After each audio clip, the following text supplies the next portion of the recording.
Hey everybody, Morgan here. Don't worry about my weird jacked up mouth. I had facial reconstructive surgery, I'm still healing. Just try to pay attention to what I'm talking about. And I want to tell you exactly how I think Game of Thrones should have ended, okay? I actually wanted to make this video like a year ago when Game of Thrones, the final season was going on. But I don't know why, but I just forgot about it. And I'm not cherry picking anything right now. This is everything I'm saying right now. I've already told other people over the last year. I just, never got around to making a video about it. But I'm not like everybody else that just talks about like, oh, what should have happened? Oh, No, I'm actually a master writer. I trained for 16 years to be a writer, and then I started writing my own novels. Okay, and I studied and worked hard to get to that level, okay? And I have been published several times, and I'm in the Library of Congress, and I am actually censused as the top 10% of poets in the entire world for 2016, 17, 18, and 19. So when I say I can put a story together, I know what I'm talking about. I know what I'm talking about, okay? So this is what I would have done for the ending of Game of Thrones. I would have actually made it season 8. I would have actually made season 8, episode 3. I would have made that as the last episode of season 7. So I think it was 7 episodes they had in season 7, so it would have been 10 episodes, okay? And I would have made the biggest damn cliffhanger that has ever happened at the end of the season, waiting for another year to turn to watch the new season. And this is what I would have done. So, that being said, season 8, episode 3 would have been the last episode of season 7, and then season 8 continuing after episode 3, which would be episode 10. That would be the last season, okay? And this is how I would have done the last episode of season 7 and the last season of season 8 for Game of Thrones. So, season 7, episode 10, I think it is, if I got the numbers right. We're at the Long Night, the great battle with the Night King.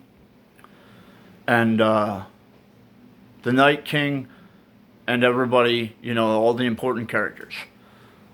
But what I'm going to tell you is dramatically different from what the show is like, and pretty much probably what George R.R. Martin is going to write. I heard that he hasn't written to the end of the books yet for this specific storyline, so if he's listening, George, I'm telling you, bud, you might want to take some points from what I'm talking about here. This, because it is 8 seasons, and for 7 seasons, for all these years we've been watching this show, it is one of the biggest and most monumental shows probably in history. And it needed a more beautiful, poetic, and in tune with what's already been done ending. All right? And what I mean by that, in tune with what's already been done, is that we already know George's pattern of how he does books. He kills a bunch of the main characters. You don't know where he's going next. Anybody can turn on a dime. We know it's pretty crazy, okay? So this is what I would have done. I know it took me a long time to get up to this point, but you guys have to understand the complexity that this show has. If you haven't seen it or you don't care to see it, it's very complex. And it was a huge show. And these two morons butchered a man's legacy, and I can't stand them just for that. Because I'm a master writer. I dedicated my entire life, to writing books, and I'm working on my 3rd book right now. And I just can't believe it. I think the only flaw that happened was that George didn't have his whole series bedrock finished. He didn't have it totally finished and handing them a finished product and said, make the show, or make a miniseries, or make a movie. He didn't do that. As I've heard, he's still writing out this storyline, so Bro, sorry, George. I mean, like, I know you're also a master writer, but that was a novice move. I mean, and you gave it to novice dudes that totally destroyed your television legacy. That sucks, man. Okay, so here we go. Episode 3, which would be from season 8, which would be season 7, episode 10. A full season, not these garbage half seasons that they destroyed the entire show with in the last 2 seasons. We get up to the point to where Arya is in that like big room with the Red Witch and the Hound. Okay? And at this point, I would have had character development to where the Hound gives up in that battle. At the beginning of the battle, he gives up his idea for vengeance and everything against his brother. And he goes into full dad mode. And we see a great bonding within episode 2 and 3, pre-battle and during battle, to where the Hound and Arya become like father and daughter. And we have that touching, deep moment. And that storyline is brought to its peak, okay? I would have kept that. So when they're in that room and the Red Witch says, and you'll close eyes forever, blue eyes, meaning the Night King, in that moment in the, I think it was episode 6, where Sandor stops Arya and says, if you come with me, you'll die. This is where you'll die here. Give up on revenge. Go live your life. And she says, thank you. I would have taken that moment and put it in that room where it's the Red Witch telling Arya that you're going to kill the Night King. Okay, I would have put that moment there, because that would have been the peak of their relationship. That would have been the peak of that. And that would have set up the end. And here, now remember that story structure, that line, okay, with Arya. So let me give a little bit more detail. So in that moment, he's like, I love you as a daughter. They don't say that out loud, but that's a feeling. And she understands that feeling back because her dad was killed so young. Ned Stark was beheaded so long ago when she was so young. And she's been on this warrior path with the faceless men, and or the nameless, whatever you want to call them. And she's on this warrior's path, and Sandor, the Hound, is like a dad to her, because she's on this warrior path. So they had that touching moment, and they come up with a battle plan to kill the Night King because of the prophecy of the Red Witch. And he says, Sandor, the Hound says, I'm going to charge as a warrior right at the Night King. I'm going to take him head on, and if I fail, or if I'm failing, or if he kills me, or if I'm starting to lose the battle, you do your sneaky assassin stuff and kill him, okay? Wait for the right moment to strike. So remember that, but here's the deal. Here's what I would have hinged the entire last episode of season 7 on. And this is going to blow your mind, because nobody has ever thought of this. I mean, not because I watched the show like, oh my God, I love the show so much, but because I pay attention to story structure and what could have been used. As I said, I'm a master writer, and I write my own books, and they're fantastic. I can't wait for them to get published. It's going to be great. I'm going to change the world, bro, when you see my stuff. I mean, George R.R. Martin, you better watch out, but I'm coming for your throne. I'm telling you, I'm coming for your throne, like Game of Thrones, no pun intended, but it is intended, okay? You better watch out. But I would have made it the hinge that would have brought us to the end of that episode, bringing us into the final season, would have been, bum-ba-da-dum, you ready for a drum roll? You're never going to understand it until I explain it. But are you ready? Hodor. I know, you're going to be like, what the hell is this dude talking about? Hodor. Hodor is the key to the end of the show. Hodor and the tower where Jon Aegon was born. Those two instances are the key to the end of Game of Thrones. And I'll explain why. When Bran, as the Three-Eyed Raven, goes back and he interacts in those two scenes with Hodor and Ned Stark when Ned Stark was young. In both instances, he interacted with the past to cause a future result. That's what happened. Not so much with Ned, but definitely with Hodor. Hodor seen his death. He seen what was going to happen to him. He went into like a, epileptic attack. It messed him up, damaged him mentally, and he became whatever his first name was. I forgot his name as a kid, but his name became Hodor, as in hold the door, to save Bran. Get it? So Bran as a three-eyed raven is no longer just an observer of the past. He is an active participant in the past, being able to go back and actively change things of the past. Okay? So, this is how I would have ended it. Ended season 7 with, the extra episodes as... Oh my god, this is going to be so great. You guys are going to go mental when you hear this storyline. I love it. I wish I could write it out, bro, because if I could, I'd team up with George R. R. Martin and just bang this out and be a millionaire by next year. I'm telling you. I'm sorry to procrastinate. It's just so awesome, dude. You guys are going to love it. So, I would have kept the battle going. Arya and the Hound had this thing. The Hound charges. The Night King's approaching Bran in his wheelchair by the tree. Okay? Now remember, we have all the key characters within 100 to 200, 100-foot radius. Bran knows I'm about to die. I can see it.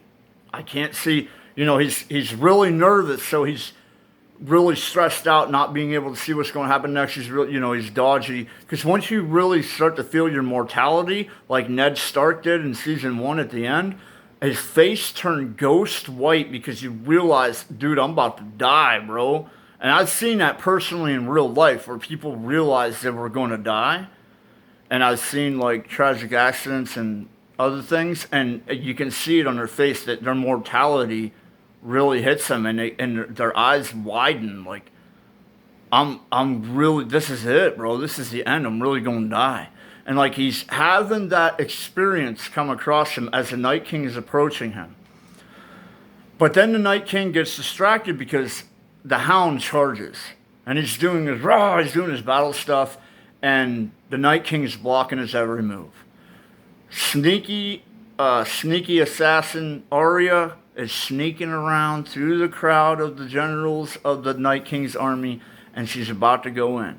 Alright, she's about to have the striking kill. The killing strike, excuse me. Dude, I had so much to explain. So, the Hound gets bashed across the head or gets his face, like, beaten real bad. And then he gets blasted in the back so that he falls face first into the tree. Right in front of Bran. And the Hound's bloody face goes into the face of the tree. And in that instant, when Arya sees that, she goes with a dagger. Here's what I would have stopped that storyline and continued with my storyline. She would have dropped the dagger to do the switch with her other hand, okay? But in mid-air, he would have caught the dagger and stabbed Arya. That's what would have happened. In that moment, Bran realizes, I'm watching my own beloved sister die. Alright, got people trying to talk to me. I'm watching my own beloved sister die, and I'm about to die myself. His mortality is really kicking in. And all the main characters are really close by, even Daenerys and the dragons and stuff. The two dragons, the zombie dragon and the regular dragons, they're fighting in the main courtyard while Jon's trying to take, the second dragon, the one that Jon rides, he's trying to take control of it and get on his back, and Daenerys is doing battle. And all the main characters and Sansa and Arya's nearby, and because Arya's being killed by the Night King. She's not dead. She's just stabbed in the gut.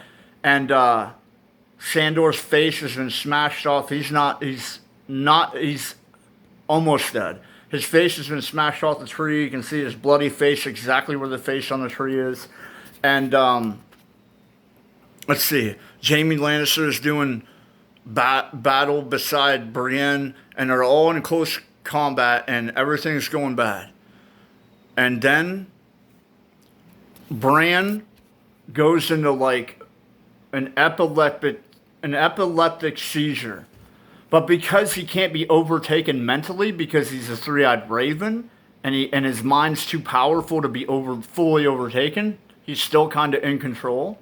He has like an epileptic seizure, blows all the enemies out of the way, like he has telepathic power to blow all the enemies out of the way, fought like over the wall and outside of the castle, and he sucks all of the people that he loves towards him, like brings them through the air, and they're like hovering right in near him and like a thing, and then boom, and they disappear, and the Night King is there.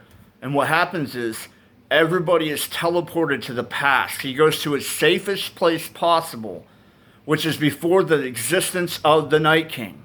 And they're all sucked back to that time, thousands and thousands of years ago. And because of his epileptic seizure, he damages himself to where he cannot return everybody to the future again.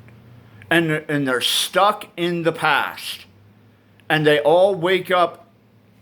And the thing is that he wanted to get away from the danger so bad that he thought, I love everybody that I'm pulling with me, all the main characters that were doing battle, that he sucked towards himself, and then brought everybody like a time machine back in time to that time before the Night King. And he said, and then he just had that feeling because he knows everything and everybody's storyline, because he's like an internet, you know what I mean? He knows everything about everybody. He puts everybody in their safest place where they feel the most safe and the most happy. All right? And I'm just going to pause this for a minute because I got to go do something. And I'm going to tell you the rest of the storyline. Pay attention. Okay, I'm back. So, they all get sucked back in time.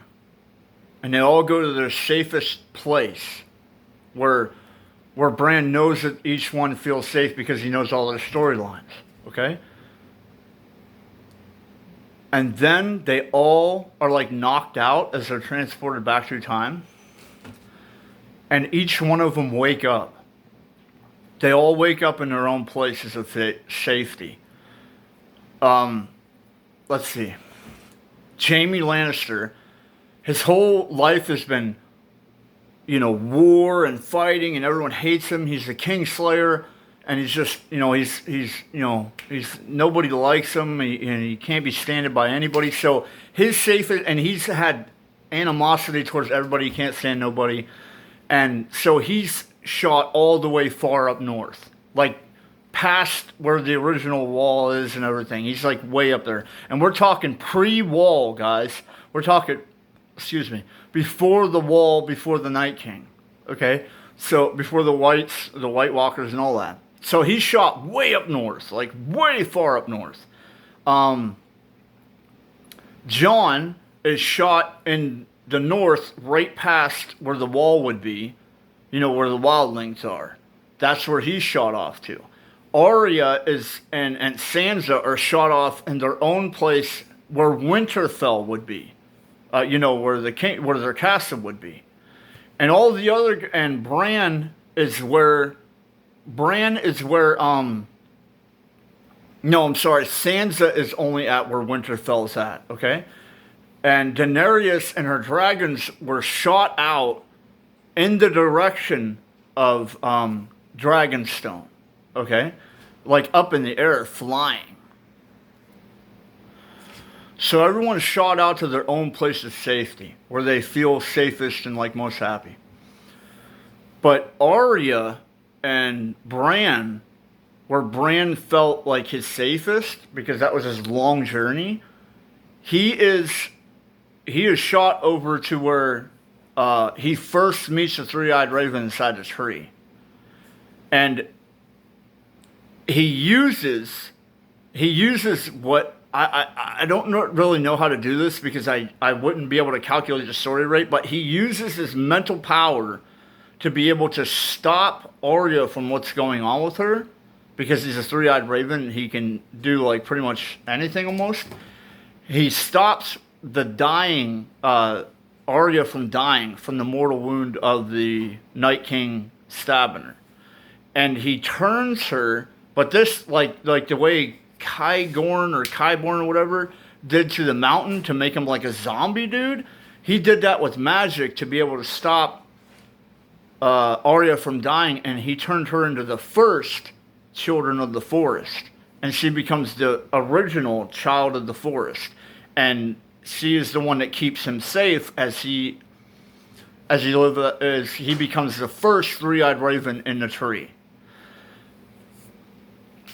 And this would be what happened was when they get sucked back in time and they wake up in their own spots, then they'd be looking around and stuff, and then you would realize, and we would show each character how they wake up, like, oh my god, and like Daenerys flying, like, where am I? And she looks down at Dragonstone, there's nothing even there, there's no castle or anything. There's like, what's going on? What has happened? And then the last person we see, after we see, the second to last would be Bran and Arya in that like little cave part, and then the last person we'd see would be Jon, and he's standing in the place where the wildlings meet up at the wall, and they have like, I think it's called Castle Black there at the wall, and he's looking around like, where is the entire wall? He's looking up and down like, and he says that like, what has happened to the wall? And then he's like, oh my god, what did Bran do? Or something like that. And then you realize, damn, dude, they've been teleported back like 10,000 years back. And it's before the Night King and everything. So that would have been the end. And you guys would have realized they got teleported back in the past. And that would have been the end of Season 7. Coming into Season 8, it would have showed each person would have had their own episode, and then, like, or half an episode that made up all the main characters that went back into the past to show their storyline as they continued to build up what they were doing and to get them all together to find out a battle plan to be able to go to the future. But then they realize they can't go back to the future because Bran's mentally messed up. So by the middle of the seasons, but by the middle of Season 8, by like episode 5 or 6, they would realize we are permanently stuck in the past. How do we get back? How do we make it? Because we know the future. How do we make it so that we stop what's going to happen in the future? Because as I said, Three-Eyed Raven is no longer as Bran. He is no longer just an observer of the past. Now he's an active participant. So they restructured their own storyline. They start over. And then this is how I would have ended the show. I would have had Jon Snow be the first Night Commander, the commander of the Night's Watch. As they're getting ready and trying to figure out who is going to be the Night King. They're like, how do we figure out who's going to be the Night King? And I would have because I would have handed them a finished product. Like I said at the beginning of this video, I would have handed them a finished product so that they could not butcher anything. And I would have made it so that we didn't really know how the Night King came to be. So, with the dagger in the chest and the ice dagger and just some random dude becomes a Night King. I wouldn't have showed that, all right? I would have kept it mysterious. Like, what is this dude and why is he coming this way? Why is he doing all this? Why is he trying to kill everybody? I would have kept his origin a mystery the entire time. This is why. Now, I'm going to explain about the Night King here in a minute, but I'm going to tell about all the characters real quick.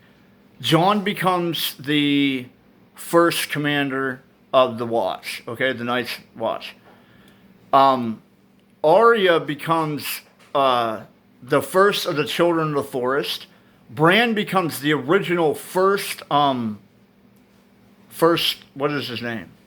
First Three-Eyed Raven, and the old man that he met in the past, when Bran was when he was young and being carried by Hodor to the cave, and he met that old man in a tree, that was actually Bran. He met himself. He was the first Three-Eyed Raven. He was the only Three-Eyed Raven. So it's like a paradox time loop, okay? Then, oh my God, they never stop, okay? So then, Sansa becomes the first matriarch of the House Stark, and she starts the House Stark. So she becomes queen in the north. Then, let me see. What's her name? The dragon girl, she becomes Daenerys. She becomes the matriarch of the entire house of Stormborn, Targaryen.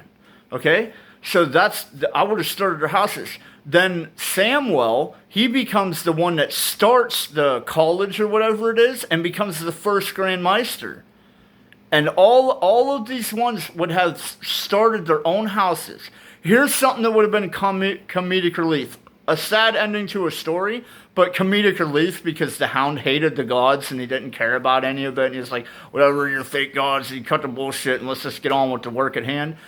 I would have made it so that when he got damaged and his face went into the thing, when he was sucked back in time, he actually got stuck inside the tree where his face got smashed. And he became the god in the tree that they all worshipped later on in life. You know what I mean? Way in the future. He became the god, his face became the face that was on the tree and the god that they worship and all that. That would have been the greatest, bro. That would have been the coolest, funniest thing. And Arya would have been, oh my God, bro, it would have been so funny. Comedic relief, and plus, he got, that would have been great. And he had his climax moment when he went into battle against the Night King original. So, they're all looking out for the Night King. They're all trying to figure out who this is. And as I said, Bran is damaged, so he can't really access that kind of information anymore. And plus the paradox of him bringing shit back to the past and everybody being safe now, it's like he's rewriting it, even though it's still going to mostly occur the way it has already occurred through the first 7 seasons. Okay? So, I would have made it that, what's his name? What is his name, dude? I'm sorry, guys. Jaime Lannister. Jaime Lannister, as you know, with Cersei, he's fully in tune, obsessed, in love with Cersei. He gives up Brienne, a fellow soulmate. He gives up Brienne for Cersei, to go back to Cersei, as we see later on in the episodes that would not be a part of this, a part of my storyline, but we see that. And Brienne, actually, when Brienne gets sucked back, she becomes the first of the knights, and she starts the Order of Knights and all that. So, everybody would have their own origin story, even though it's the end of their story. You get what I'm saying? And then Jaime is so in love with Cersei, he can't live without her. And we know the prophecy of Cersei is that she is going to be killed by her brother. So what I would have done is I would have had him so in love with Cersei, Jaime, that he does not want to go, he cannot live without her. So he goes to Bran and becomes friends with him over the next couple of years, learns all of his secrets, and does it to his own self, the magic that's needed for him to become the Night King. And then Jaime Lannister is the Night King, so that he can survive long enough to reach the present moment before they were sucked back, and be able to go see Cersei again. But here's the thing. He knows what's going to happen in the future, so he continues on with the battle. Everybody's got it up, and Bran is no longer Bran the Broken, but he's Bran the Builder as the Three-Eyed Raven, using the giants of the ancient times to build the wall for him. Okay, using his telepathic power. Reach the current day. He wants to go be with Cersei, so everybody's been sucked to the past, and he's alive now in the future as the Night King. He marches down with no resistance. Everybody's been destroyed and everybody's been sucked in the past. He marches down, he meets Cersei, and he says, it's only us left in the world. Nobody else matters. You know that famous line he says. And she realizes, oh my God, he's the Night King. My own love, my own brother. So she decides, with that dagger that he stabbed Arya with, she decides to take it from his hand and put his hand in it and put her hand over his hand and stab herself in the heart. And then he is mortally damaged from that. It's seeing that with his own eyes. He loses Cersei in that moment. Then he takes the knife and stabs himself, and everybody's dead, bro. And that's how it would have ended the story. And would have been like a whistling wind as the camera raised up, and it would have said the end. That would have been the bombest story ever, bro, right? All right, tell me if you like it. Tell me what you think, guys.